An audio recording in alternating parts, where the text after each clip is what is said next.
Bueno, me tocó hablar, es para hacer un código que nos permite hacer la inserción de datos, válgase la redundancia, a una base de datos y hacer la consulta. Antes voy a intentar dar unos teorías, más que nada una teoría y unos conceptos. En este caso empezamos con la relación entre clases. ¿Qué es la relación entre clases? Se refiere a cómo las clases interactúan entre sí en un sistema de software. Existen algunos tipos de relaciones entre clases. La primera sería asociación. ¿Qué es la asociación? Es la relación más simple y general entre clases. En una asociación, una clase se relaciona con otra clase de alguna manera, pero no existe una dependencia fuerte entre ellas. Por ejemplo, una clase estudiante puede estar asociada con una clase profesor, pero no tienen una dependencia fuerte entre sí.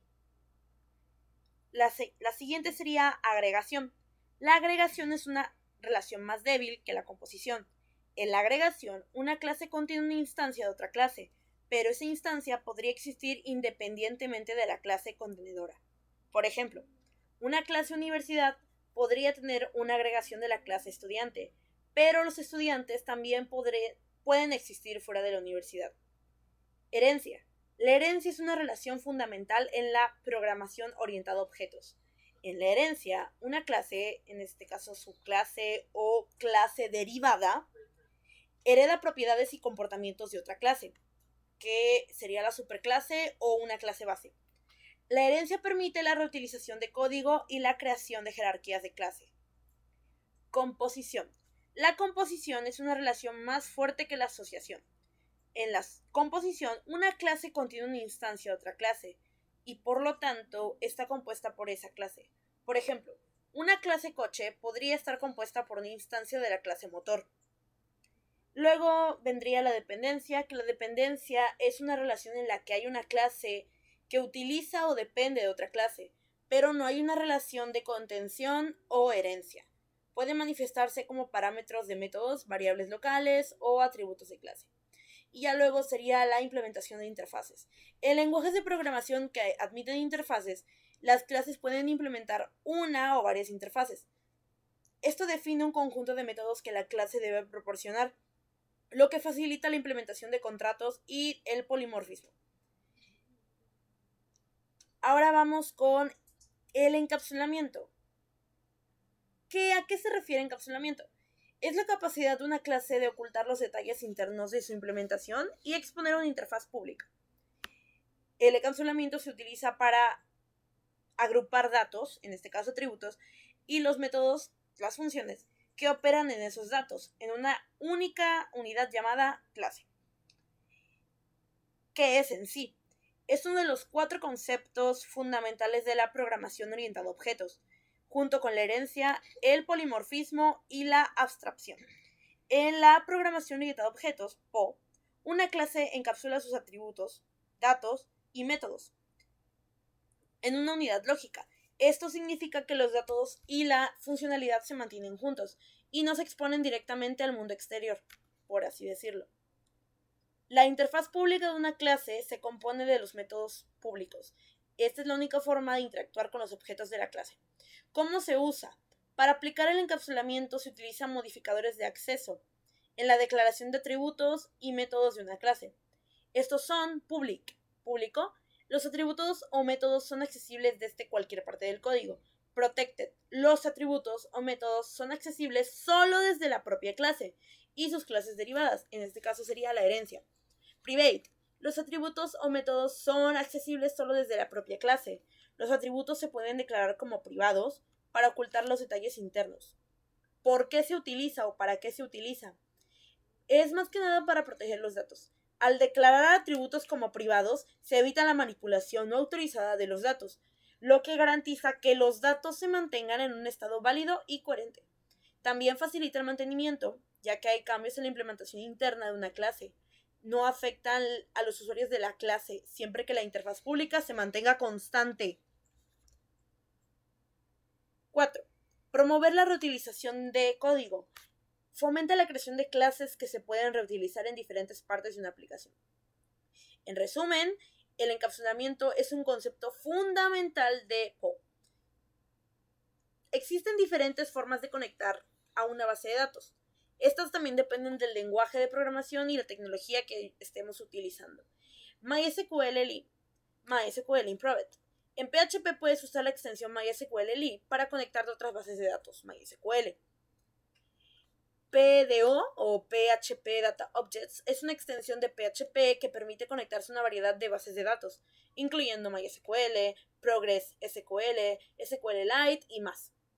MySQL y PDO en otros lenguajes. Además de PHP, puedes usarlo en otros lenguajes de programación como Python, Ruby y Java.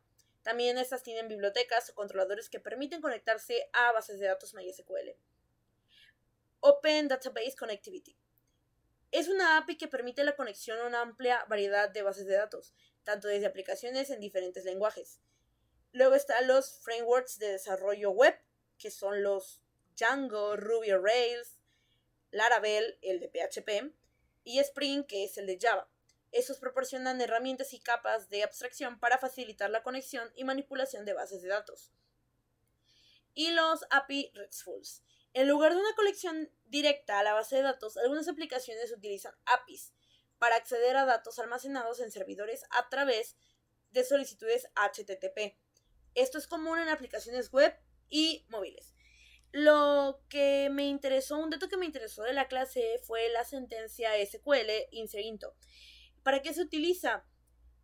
¿Qué es más que nada? Es una sentencia que permite añadir nuevos registros a una tabla en una base de datos. Cada registro representa una fila de datos y contiene información relacionada a un tema específico. ¿Cómo se utiliza insert-into? La sintaxis básica de insert-into es la siguiente. Insert-into, el nombre de tu tabla, las columnas y los valores que estás añadiendo. En este caso, el nombre de la tabla, las columnas, los valores son los que se le asignarán a las respectivas columnas. Estas deben coincidir en cantidad y tipo de datos en las columnas especificadas. ¿Para qué sirve insert-into? Es más que nada para el registro de nuevos elementos. Por ejemplo, registrar nuevos clientes, productos, empleados, futbolistas, equipos de fútbol, películas, etc. Almacenamiento de datos no formularios. De formularios. Cuando los usuarios envían información a través de formularios, los datos se almacenan en una base de datos utilizando insert-into, como en el ejemplo que vamos a observar a continuación. Mantenimiento de registros. Se utiliza para agregar registros de actividad, eventos, transacciones financieras, etc. Y lo otro es getClass. Esto es un método que pertenece a la clase Objects y sirve para obtener el objeto class.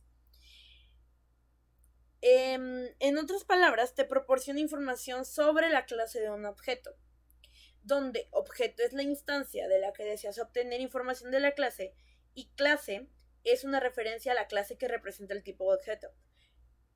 Esto se puede usar para obtener detalles sobre la clase, como su nombre, métodos, campos, etc. Por ejemplo, puedes obtener el nombre de la clase de un objeto de la siguiente manera. En este caso, la utilizamos también tanto en Java como en PHP. Ahora, bueno, voy a explicar, vamos a ver los ejemplos de inserción y de consulta de los códigos.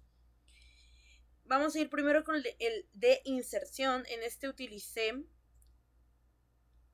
la sentencia insert-into. ¿Cómo se utilizó? Bueno, para conectar a la base de datos necesito unos datos de conexión para esto. Necesito el nombre del servidor, el nombre de usuario, la contraseña y el nombre de datos. En este caso estoy conectando una base de datos de MySQL en un servidor local con un usuario llamado root y no hay contraseña. Y la base de datos se llama grupo. Vamos a crear una conexión utilizando MySQL, como expliqué hace rato. Es una extensión de PHP que permite interactuar con bases de datos MySQL. En este caso tienen que añadir los datos que se necesitan aquí para poder acceder a la base de datos. Ahora vamos con definir los valores que se desean insertar en la base de datos. como son ID K-pop, nombre grupo, integrantes y líder. Luego en esta parte vamos a crear una consulta que se usa la variable SQL para insertar los datos en una tabla llamada capo. La consulta vamos a utilizar una sentencia llamada inserinto y esto es para agregar una nueva fila a la tabla con los valores proporcionados. Y luego se utiliza el método query para ejecutar la consulta SQL. Por lo tanto, insertar los datos en la base de datos. Ahora vamos a ver el ejemplo. Tengo una base de datos ya creada, es esta en este caso. Tiene 4, vamos a añadir, para eso necesito el ID, vamos a poner un ID X. Le voy a poner un grupo X, vamos a hacer en hyphen, por ejemplo. 7 y vamos a ponerle un nombre de líder. Y vamos a darle a insertar. Nos va a poner que la inserción fue exitosa y está en la base de datos. Vamos a comprobar si está en la base de datos, aunque ahorita tendríamos que ver la consulta. ¿Lo insertó? Está ahí completamente. Ok.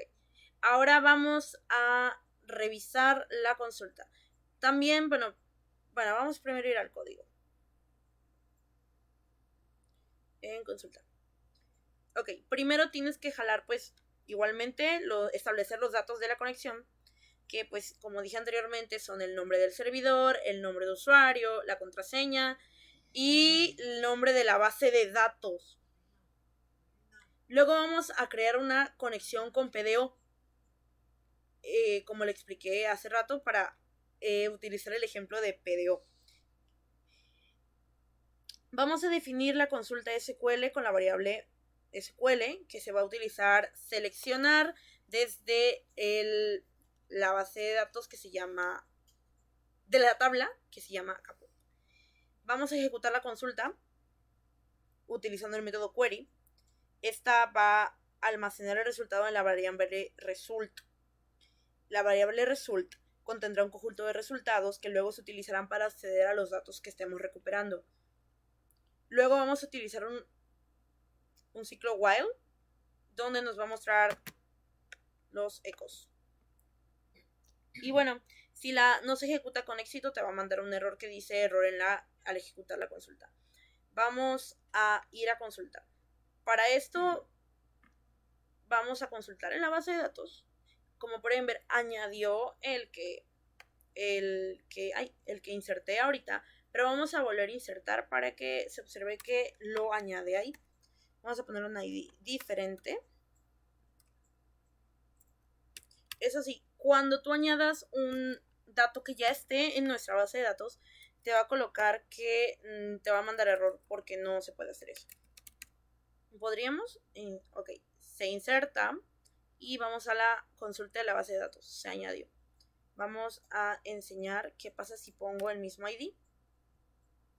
Te va a poner que hay un error porque ya se está duplicando la llave primaria, que en este caso sería el 5, porque el 5 es el ID, entonces la llave primaria. Y bueno, eso es. Gracias.